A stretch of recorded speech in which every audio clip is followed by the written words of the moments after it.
episode of Moments of Experience is brought to you by Astra Wellbeing, a modern technology platform backed by the Massachusetts Hospital Association that helps healthcare organizations engage and retain their workforce by empowering patients, families, and peers to send real-time messages of positive support to staff. I've tried sending a message of appreciation through the platform myself. It's as easy as sending a text, and it can be implemented into organizations in less than 24 hours. Everyone has their own moment of extraordinary human experience, and with Astra Wellbeing, you can make sure that moment gets amplified. Come on, Mo. Good boy. Come on. Welcome to Moments of Experience, a podcast inspired by my faithful best friend, Mo, a 14-year-old beagle who gave us moments of hope, compassion, and love during a time of tragic loss and life-threatening family illness.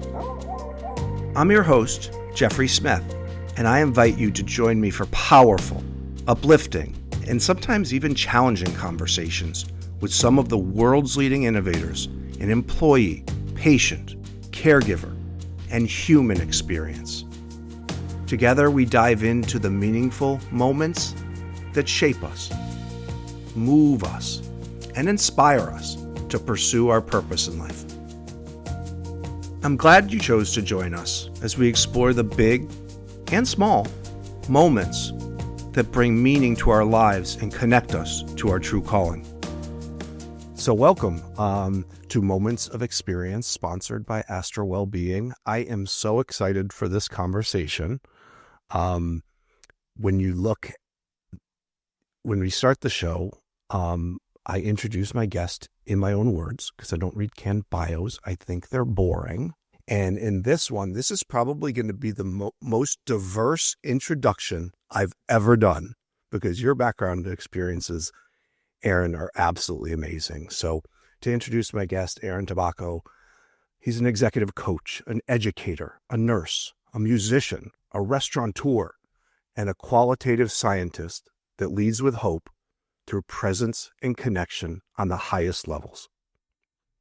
That's how I see you. Well, thank you. That's very generous. And I welcome you to introduce yourself. And seems a little, people I'm sure listen to that and think, what is going on with this guy? Maybe the word I can use is I have been practicing. I'm 53 almost, be 53 at the end of the month. And I've been practicing the art of distillation my whole life. Kind of moving closer and closer and closer to the heart of what really matters for me, to the honing whatever calling or gifts I've ever been given. I feel it's just been a matter of trying to center those more fully, explore them more fully. And that's taken me into, some diverse areas across the past, but the through lines are all the same. Connection, presence, service, I think are strong themes for me. Absolutely. And that kind of brings me into how I do start the show on sharing with my guests something I've learned from them, something that resonates with me about your work. And you just gave a great segue because you mentioned them. I talk a lot about two themes on this show. One is human connection, that you just mentioned, connection. And the second one is authentic presence. I say often, it's not always the big moments that can have the biggest impact on our lives. So I say, keep your eyes open and stay authentically present. You have brought presence to a whole different level. And I wanted to, and it was a word I had never heard associated with presence. When I heard you speak, and I heard you speak about silencing the mind to be truly present.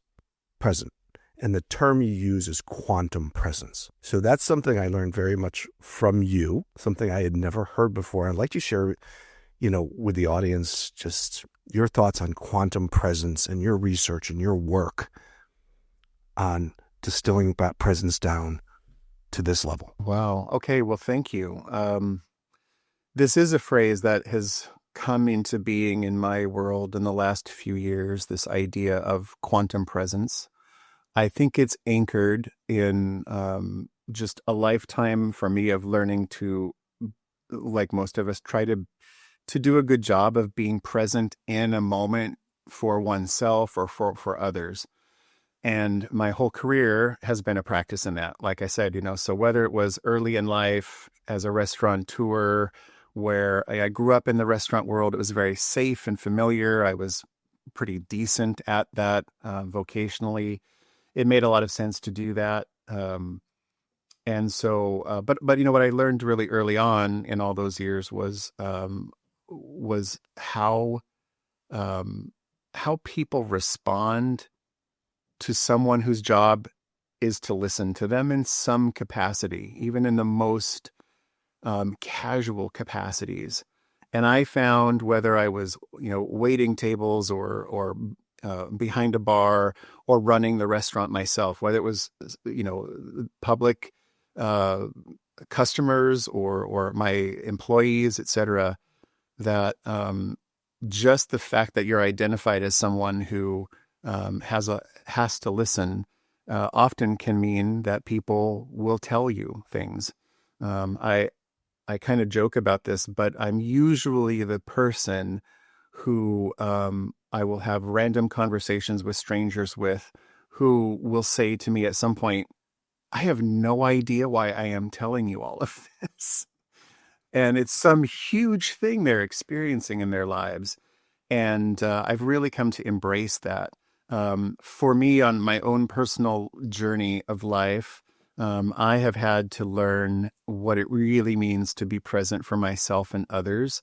I think all of us have, lots of ups and downs in life. And sometimes those downs are incredibly shaping. But sometimes the roles themselves are just incredibly shaping. I also come to this idea of quantum presence, having, raised 3 sons. So the parenting journey has been there. As you mentioned, at some point in my life, I moved out of the restaurant world, and I did that fairly early on. I was about 30 years old when I became a nurse, and then I became a professor of nursing. And I have now, since in the last 6 or 7 years, left behind the moniker of nurse and the practice, and I work in leadership development, culture development, primarily in academic medicine. But you can imagine, like, all of those years, it just seems like the stakes of needing to be present for other people has just grown and grown and grown, whether it is, as a father or as a professor or as a nurse on the front line caring for individuals and families. And what I really sort of started to figure out in the last 3 years was that my focus on helping others, particularly leaders, learn to be really deeply present for other people experiencing difficulty, which is really a hard skill. Leaders are often very uncomfortable with it. But these are such shaping, important moments in people's lives that, I really became, I think, very adept at teaching over all of those years how to help people set themselves aside, quiet their own needs in mind, and remember that, it's not about you. It really is about this other person, and how to access that with behaviors and practices. And then somewhere around 3-4 years ago, I had an occasion to really think about and notice that I had been very successful being very present in ways that were non-linear in time, which sounds a little bit out there. But I have developed over many years these practices of not learning to just become so mentally quiet and present for another person in this very moment that I see as, the now, but that I have been very successful at sort of inhabiting time a little more spherically. So to give a grounded example of that, when I was leaving the restaurant world, this came about a year and a half after 9/11. I had pretty successfully built a small little group of restaurant companies, And just prior to 9/11, I did 2 of my first like build outs, new units, not just existing structures or businesses, but from the ground up. It's a lot of money to do that. A lot of money to do that.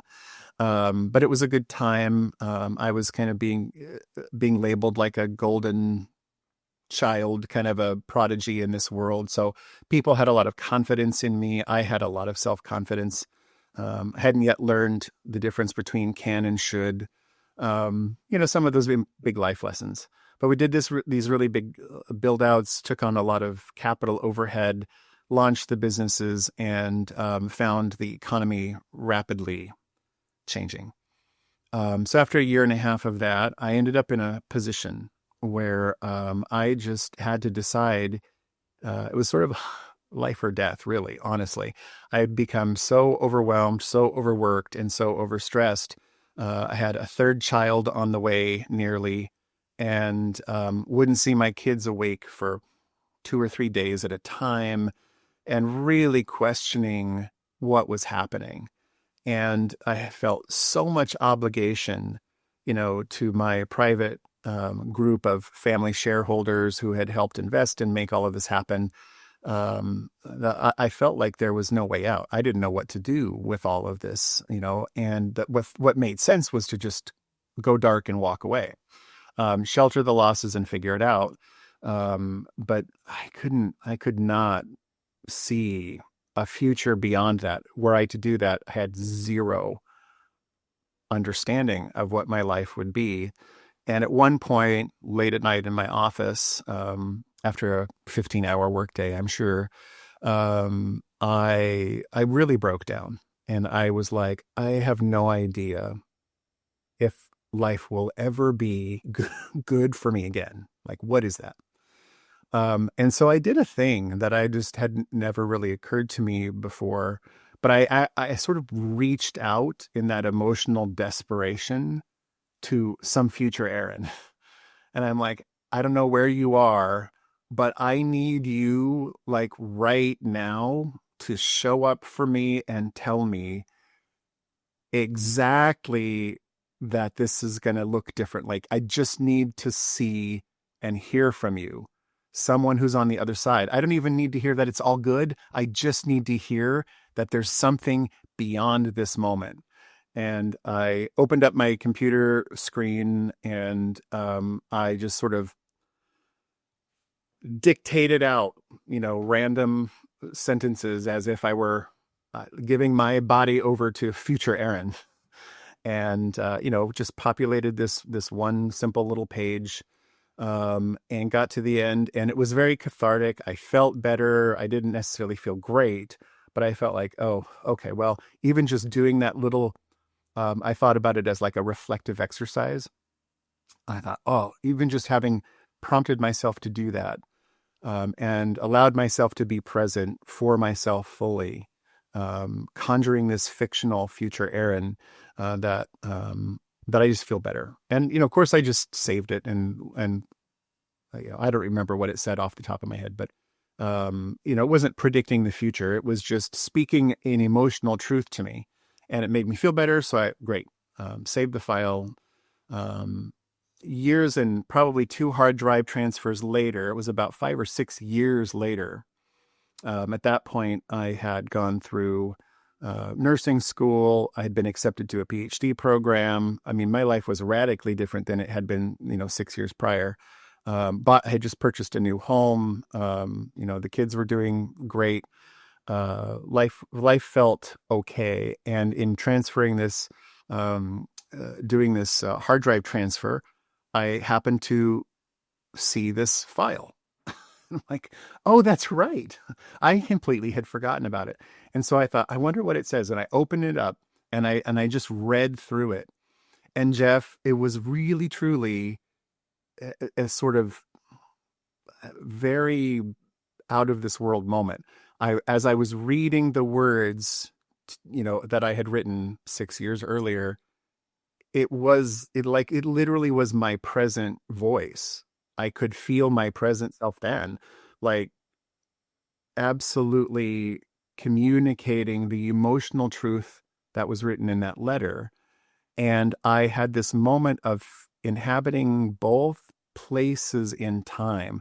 Like I could feel myself in both of those distinct little moments. And it was like this sort of loop that connected in a circuit.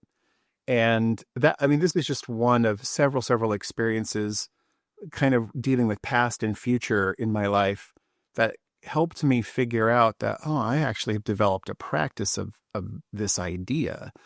I wonder what it means. And so in the last several years, I've just taken, all of this PhD work I did and the ability to engage in scientific inquiry. I've done deep dives into topics scientifically that feel very far outside my comfort zones.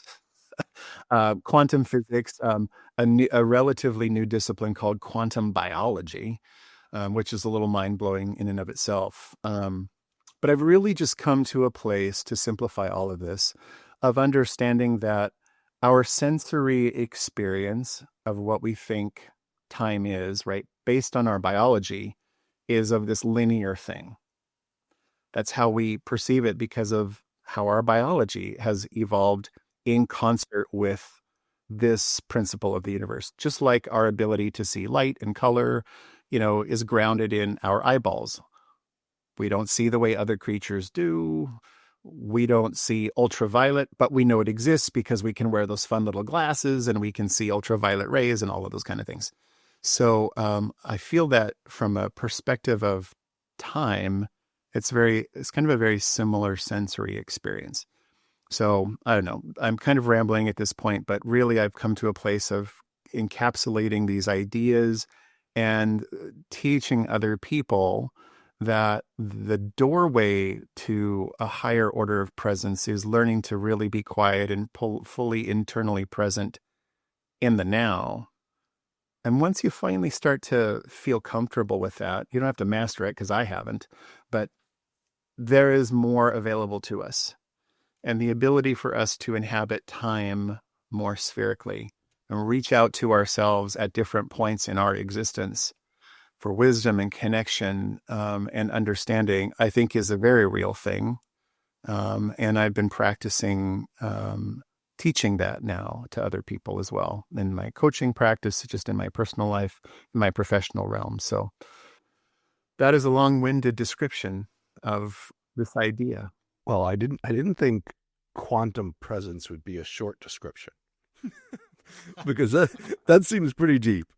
It is pretty deep. Yeah, we're diving into the deep end of the pool today. But outside of just time, what impresses me about that concept is not just the presence. You mentioned maybe being a bartender, how a bartender is like a therapist. I heard you speak one time and you said you're a former mixologist. I am as well.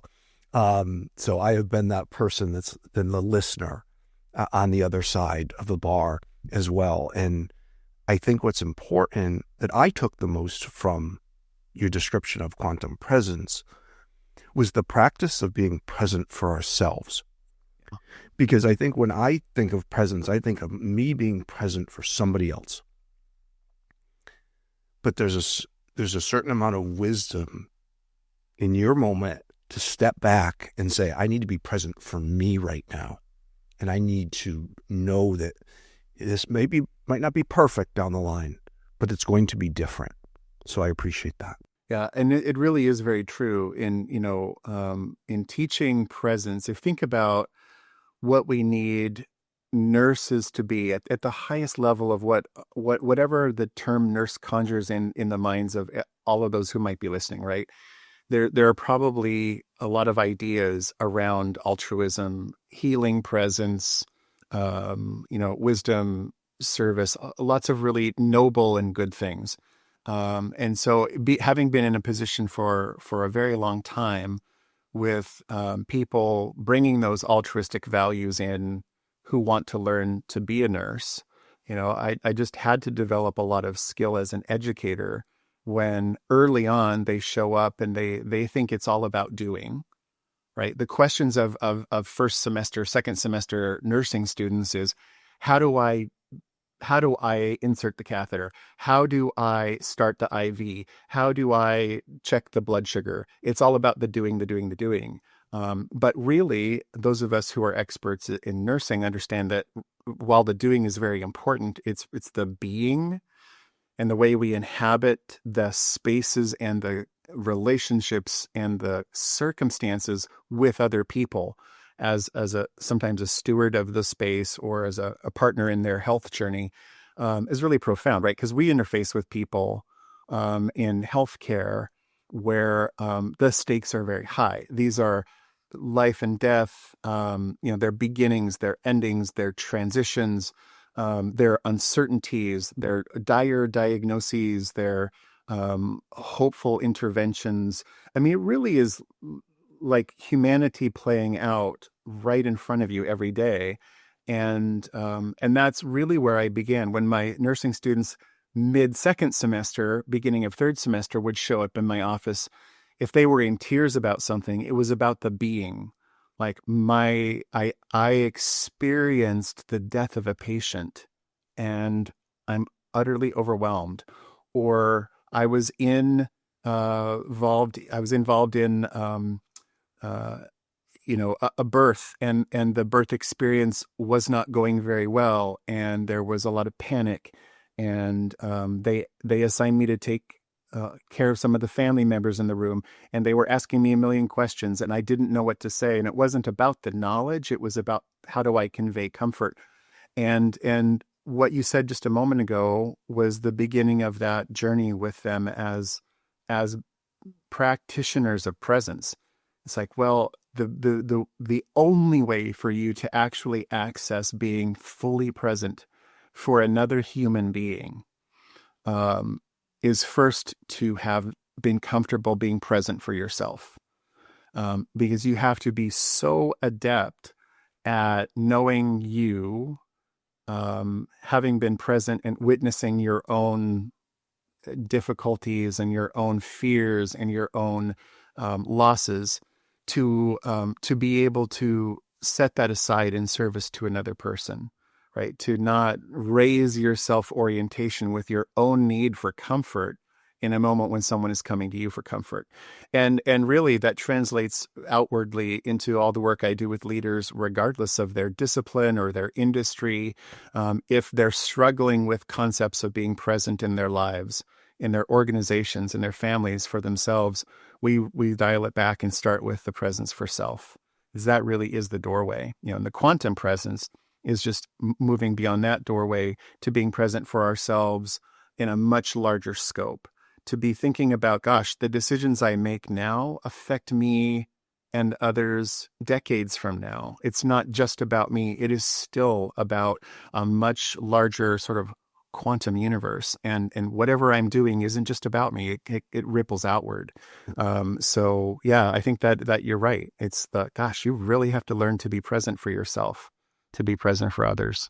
I had a previous guest, Dr. 𝗔𝗱𝗱𝗶𝘁𝗶𝗀𝗏, and she talked about the difference between the science of care and the art of care. Yeah. The science is what we learn in school, right? The science is the doing.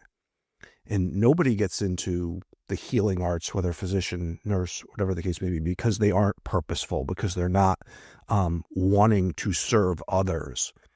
But then the system, maybe even the schooling, starts to take that out of it because, as you said, it focuses on the doing versus the being. It focuses on the science versus the art of being more human, of listening. And that really brings me to another thing I've learned from you, and I'd like you to explain this quote, because I think it's really, really powerful, and it ties right into presence. And I fall into the trap with listening sometimes. I have had communication experts, Dr. 𝗞𝗲𝗄𝗏 𝗀𝗏 on this show, that talks about listening and biases and communication and how we don't know what other people have been through, trauma-informed communication. And when we listen, and I even fall into this trap, especially during a podcast, I'm listening to respond. Because as you're talking, I'm thinking about, okay, well, how do I add value to this conversation? And that's taking me out of being really present, right? So a quote you said is you want to listen to bear witness. Can you talk about that? Yeah, I can. I think part of learning to be present at a very high level, regardless of our role or the hat we're wearing, how we show up in the world, is to a little bit of it is unlearning other behaviors or mindsets. One of the things I've always found genuinely valuable, is tied to Stephen Covey. His original quote or thought from his books was this idea that people don't listen to understand, they listen to respond or to reply. And that's really a big difficulty, right, in terms of being an effective leader or just a good human, is this idea that we're monitoring, we're tracking what someone's saying to think, oh, what's the best thing for me to say in this moment? And that really does limit our presence for the other, because what we're attending to is ourselves. Now, at the same time, while I find that actually really useful and valuable advice, and so thanks, Stephen Covey, for that, there's a bit of an assumption in the language. And the assumption is that we, in fact, do have the capacity to understand, right? The assumption is that if I'm listening to understand, then I will understand, that maybe it'll take some explanation or some questions, but I'll be able to understand.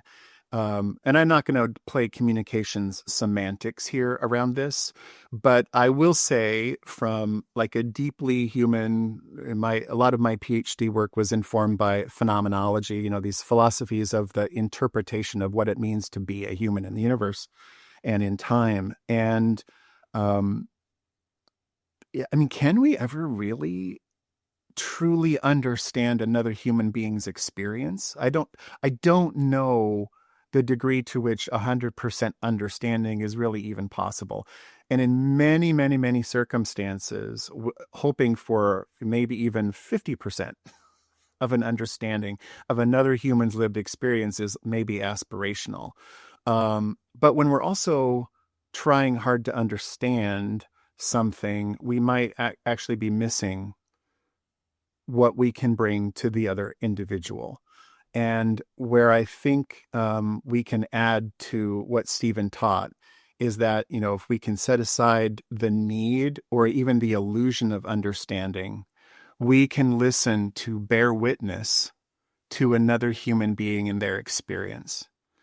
And that opens a doorway to be really profound. It's freeing for us, because if our whole aspiration is to just be a witness for someone, we set aside understanding, we set aside trying to fix things, to know what the right words to respond are. We literally just show up as another human with another human to receive whatever it is they're going through.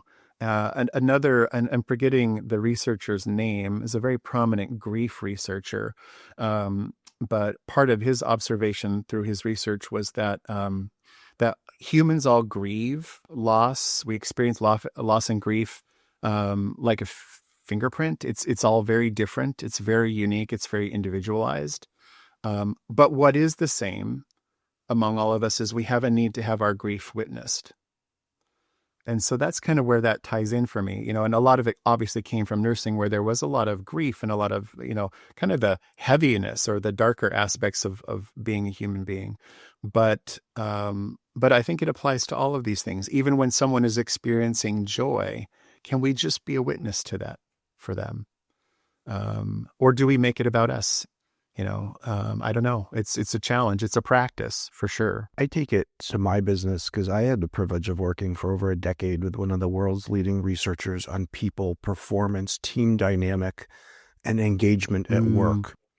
And one of the things he said was people are very poor raters of other people or of companies or of anything because, to your point, how much do we truly understand that other person to truly do a performance review or something along those lines. And what he said was the performance review, based on lack of understanding and bias and all kinds of things, can be thrown out because it tells you more about the person doing the rating than the person being reviewed.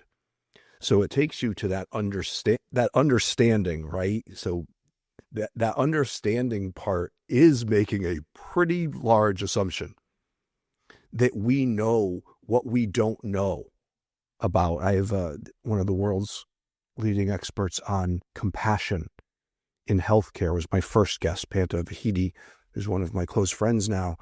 And she talks about compassion even when someone's rude to you or it's tough, because it's saying we don't know what they're going through. So don't pretend to understand what's going on behind closed doors for somebody else. Just show up to them with authentic presence, because there is so much we don't understand. Yeah, I once heard someone say if you approached every person as though they were in crisis, just by default, you'd probably be right about 50% of the time. It's like life is unfolding around us, and it's unfolding within every one of us. And I don't know, I've come to maybe a stage and age of life where I realize that I don't know that understanding is as important as it is to simply be present with another person. So the name of the show is Moments of Experience. You've already shared a few very powerful moments, but this is with the melting pot of your industries and experiences. Like, the moments must be plentiful. The show is really talking about the moments in 4 areas. And you are only the second guest out of over 20 guests I've had that I can truly say are an expert in all 4 experiences we talk about. We talk about employee experience, which is my primary business. We talk about patient experience. We talk about caregiver experience. And we talk about human experience. You're only my second guest that is an expert in all 4 of those. So well, that's very kind of you. Thank you. The moment that shaped you, moved you, inspired you to pursue the purposeful work you do, is there another moment that you can share with us? Oh, let's see. So many moments. There are a few that come to mind, particularly with, I think, within the context of my foray and many years in nursing. Yes, there were these contexts around leaving my business world and embracing a very different life out of need and finding a pathway that would distill that forward. Distill that down to sort of a richer, truer, authentic self. Not that I was a false person as a restaurateur. I was doing exactly what I was good at and I thought would take me through many years of career, but to kind of get rid of what became white noise and distill downward, right, to something more focused. People would think, oh my gosh, nursing, that's like a huge pivot. And I'm like, well, is it really? I mean, it's all about being present for other people, multitasking, generally being understaffed. I mean, just there's a lot of parallels. But part of the process of like affirmation for me that I was really on the right path, and the right unfolding path towards specialty, was found in my work with my own son, my oldest son, who, early in his life, was experiencing quite a bit of stuff that was really difficult to understand as a new father. And as a young father, and he had a seizure disorder, seemed very socially awkward. His engagement style with people was kind of unique. We weren't sure what was going on. Eventually went to have some assessments done at a development clinic. He was so young that they're like, well, we're not exactly really sure. I mean, this probably isn't autism. This is probably ADHD, and there's probably an anxiety disorder, and there may be some learning disabilities and all of these things. And, I was like, okay, well, just what do we do? right? And of course, the clinicians were like, well, here are medication regimens, here are behavioral trainings you can do, here are parenting classes you can take, and but nothing was really dealing with everyday life. It's like, well, I mean, I appreciate that maybe there are medications that would be really helpful, and we're happy to give those a try. But my question is, how do I not have him hide under his desk in kindergarten because he's so overwhelmed that another kid didn't sit by him at circle time? Like, what's the answer to that? And they're like, well, I'm not really sure. And so it really was several moments with my own oldest son and my subsequent sons as well that made me say, well, if none of the experts I have access to, who are wonderful clinicians, and I have a great deal of respect for them, can really answer my questions, then I guess I need to become the expert my family needs, my children need. And that ultimately is what led me to specialize in neurodevelopmental pediatrics, right? In the neurobiology of learning and behavior.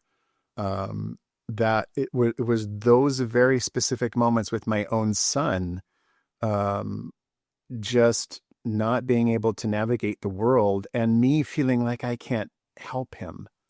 And I have to, what do I do? I've got to figure this out. Ultimately, several years later, when I finished up a PhD in this very area, you can imagine what my dissertation is, probably without really too much hunting around. But I spent several years studying the experiences of fathers raising children with ADHD and sometimes other neurological pieces going on, so that I could help other fathers, as well as kind of explore this for myself, right? I really think it was the moments with my own children that very deeply informed how I would go on this journey. And ultimately, I think it's been my experiences with raising my sons that has probably most informed my desire and motivation to become very good at presence, right? When a child is seeking your presence, you really have to figure it out. Like we were just talking a minute ago about, this listening to understand, respond kind of thing, listening to be present, and how easy it is to get caught up in your own head. I mean, this same son, my oldest son, when I think he was about 6, maybe 7 years old, we're having a knockdown, drag out fight around just getting him to go out to church service on a Sunday, and he was just not having it, and I was not being very successful convincing him, and I sent the rest of the family along and sat down, and I just said, I'm like, I'm sorry. I'm sorry we're having a fight about this. I don't like this. I can't stand that I feel this way. I'm talking to my 6-year-old processing this stuff, right? Not appropriate. But at some point out of my mouth, high self-orientation, it's all about me. I said, I am so sorry. I guess I am just not a very good father. Right. And that it didn't mean that to be passive aggressive or manipulative. I just truly was feeling like I am not getting this. I'm not getting it. And it feels so frustrating. And he quickly responded with saying, oh my gosh, I'm going to lose it. I guess I'm just not a very good son. And that stopped me cold in my tracks to hear that. And I was like, nope. You need to learn to be far better present for your son than you just were right now. And I had to immediately go into, oh my God, that is not at all true. And I was like, do I want him to internalize that message here and now? Nope. Course correct. Figured out. So it was experiences like that where I was called to be a much better practitioner of presence for others when I realized the stakes were so high. Yeah, that's wow. but it's those personal times that truly shape, who we become, in that Aaron 5 years later, right? In the quantum presence idea. So I appreciate you sharing that, but there's so much to take from this. It's, the words, the three words that come out when I think about you and your work, it's presence, it's listening, and it's learning. You mentioned the neurobiology of learning. One of the quotes I always say is, the only real mistake is the one from which we learn nothing. And I know part of your coaching is shaping and helping everyone lead through the lens of learning and being present enough to see. You said something that was not great for your young son there, and being able to correct it, and teaching leaders to do that, because leading is a lot like families. We need to understand, we need to be present, we need to be there, for our people. I say employee engagement is making sure people feel seen, heard, valued. That idea, I say it in a clinical sense, in healthcare, people need to feel seen, heard, cared for. And that could be the same in every walk of life, and in the things we learn in our personal lives, that then we truly apply them to make a true impact on this world in a purposeful way. And you've done that. Oh, thank you. I hope so. I think, I think I came to learn early on, well, not even early on, not as early on as I wished I had, Jeff, to be honest with you. I think to fast forward to around my late 30s, before I encountered the work of American Buddhist nun and prolific author Pema Chodron. And one of the things she said so profoundly in one of her books that resonated deeply with me is that nothing ever leaves us until it teaches us what we need to know. And there were some very, very difficult experiences in my life in those years where I was like, I really don't ever want to feel this way again. And it was like going back to that moment I shared with my oldest son, when he was such a young boy, and immediately there was an impact. And I'm like, wow, I have to learn right now how to course correct, because the potential, the quantum presence potential of setting an anchor that would follow him the rest of his life with a story that he's not a very good son. I mean, unbelievable, right? Like, it's like you've got to wake up. And I realized that, gosh, if I stumble into these moments where I am called to learn and I can recognize it, I'm going to turn right into that difficult moment and learn everything I can from it.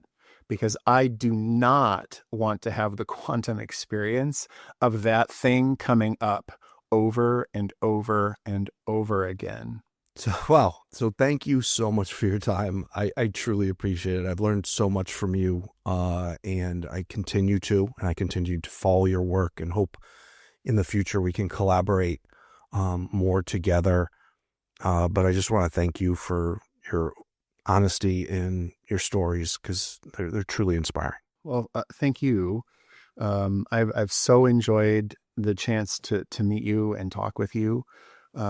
Jeff, I appreciate so much how you are working so hard to show up especially in the world of healthcare.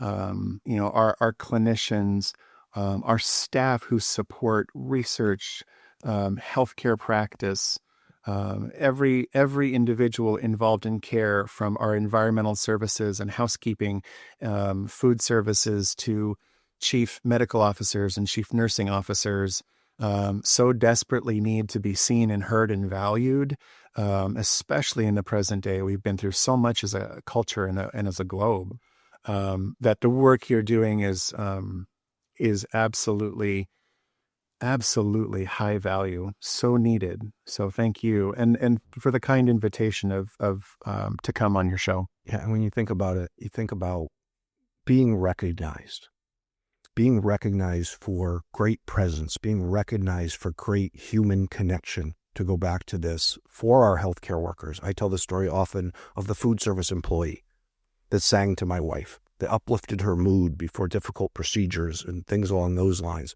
So it's not just the doctors and the nurses, but as I wrap up, my sponsor of this show, which could not be more synergistic, Astro Wellbeing, they are a platform to easily recognize our patients, recognize our caregivers and our food service employees, recognize their peers for moments of great presence and connection. That's why they are such a great partner of mine. But I want to thank you so much, and I just appreciate your time, your stories, and I can't wait to stay in touch. Wow. Thanks, Jeff. Thank you for joining us on Moments of Experience.